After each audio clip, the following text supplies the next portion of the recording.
So how about a little bit less of Melyssa Ford, Joy Taylor and their ilk, and the lost value system, and a little bit more of Kendra Davis and the 10 life value success system. Happy New Year, everyone. I'm going to kick off 2025 on this channel with a voiceover, perhaps a series of them, as I might split this up into multiple parts for me and for you. But it was my intention to end 2024 with this passage from Kendra Davis's, or some of you know her as the Crimson Cure. This is the passage from her book, Reclaiming the Black Feminine, The Lies of Feminism, and the Road to Recovery. So this is actually a book written for Black women, probably younger Black women. And on this channel, I want to discuss the issues of the current times, in addition to doing interviews and, not just going over celebrity gossip and those kinds of things. So I want to have a scholarly aspect to this channel, and I want to talk about what's going on. So as many of you know, I am early in my own authorship journey. I never know how to say that, but I'm a young author myself. My book is entitled The Engineers, A Western New York Basketball Story, Part 1, Innocent Basketball Dreams. That is now available on Amazon. The ebook, it's in the ebook, the hardcover, and the paperback editions. If you want to go over and purchase a copy for yourself. But my story is about learning how to navigate the world. It's a basketball story, but it's about learning life as well. And one of the things sports teach us, one of the very, very valuable lessons that sports can teach us, is teamwork and how to successfully work in teams. And one of the most important teams in our world and our society is that between men and women, in terms of family formation. And so then the question is, what happens when players on a team can no longer work together? What happens when you're fighting over the ball? What happens when you have too many shooters? We know that in the context of basketball, a team needs shooters, it needs rebounders, it needs defenders, it needs someone to handle the ball, it needs everyone has a role. But what happens when someone doesn't like their role anymore? And what happens when someone refuses to play their role? Or they look at the other person's role and they say, well, I want that role. Well, what's going to happen is the entire team is going to suffer. The entire society is going to suffer. And the entire civilization is going to suffer. So I hope Mrs.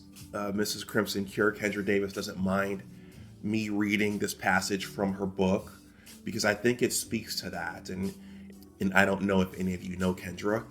Kendra, if you hear this, I would like to interview you one day.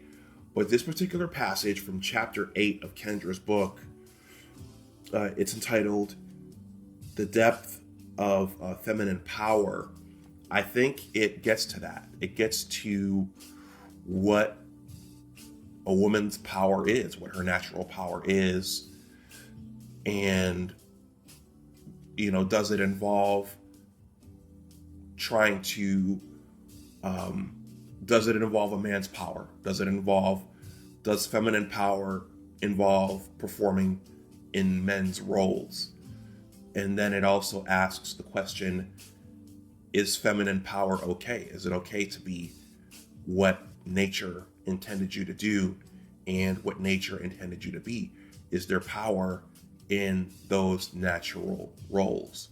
Well, we're at a place right now where those roles aren't necessarily seen as valuable anymore, and those roles aren't necessarily seen as important anymore.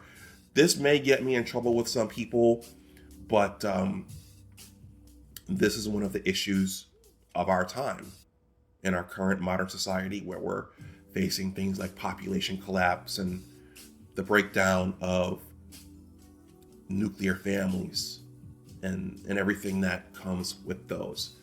So this is a passage from chapter 8 of Kendra Davis's Reclaiming the Black Feminine, The Lies of Feminism, and The Road to Recovery. I will probably split this up into multiple parts.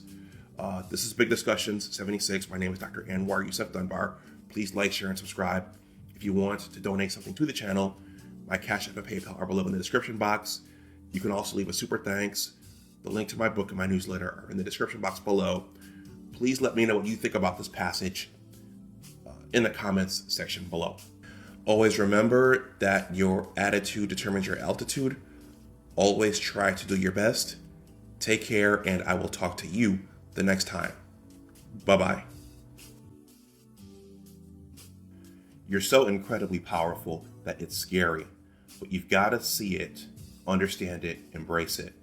Women are wonderful and awesome in our own way, and the subtle nature of our power is a sight to behold. I can't impress upon you enough what feminism and all its wayward ideals have stolen from us, and it has stolen much. Through the raising of children, we can influence the path of any society. We can plant seeds of health, spiritual wellness, prosperity, hope, and love anywhere we decide. We can bring people together or tear them irreparably apart. Women have power. It isn't pseudo male power. It isn't whatever society says your power is. It's the long lost understanding of womanhood that is the essence of our power. And when we look for it and find it, we then individually return to the seat of that power. It's of extreme importance to me that women know and understand that their power is not and has never been predicated on outperforming men in any way. Women have no need to enter into competition with men about who can do what better. Men have their own strengths that women simply don't have. And the reverse is also true. We don't need to get more degrees, prove we can do construction and hard labor, prove we can fight them and win, physically and otherwise, or prove we can play football with them, and the innumerable other things women are attempting to do just to prove their equality. It doesn't really garner us any newfound or added respect. It just makes us seem unsatisfied with being women. That perceived unsatisfaction just makes us seem weak and pathetic. It's become increasingly rare for me to see women celebrating their womanhood, where it has nothing to do with being able to be the quote-unquote first woman to blank place entrance into some male-dominated space in the blank. The fact that we spend so much time trying to outdo men speaks to not only women having a misplaced idea about equality, but it also proves many may not even understand what femininity and womanhood looks like. If we take a moment to examine the idea of equality, we may come to find a huge issue that prevents women from understanding themselves. It may come as a shock, but despite all these years fighting for it, women are not equal to men. We never have been, and we never will be. And when that's brought to the forefront of these kinds of discussions, there's always serious backlash. We're not less in humanity. We're subordinate in the pecking order. It's the very idea that men and women are the exact same in nearly every way, with no significant or measurable differences, that has landed women in this perpetual state of trying to prove biology wrong. Biology is not wrong, even if we've decided that traditional gender roles are man-made societal constructs. We are not men, and we should ask ourselves why we're trying to be and what's the obsession with the concept. Understanding your own power as a woman is inexorably tied to to your biological function and purpose. And it was due to these simple things that gender roles came to practice. Once women accept that subordinates within a system or group does not mean irrelevance or unimportance, they will be better able to accept a woman's quote-unquote place. Now, there may be some women reading this that are thinking women aren't trying to be men. They're trying to be recognized as equally important members of society.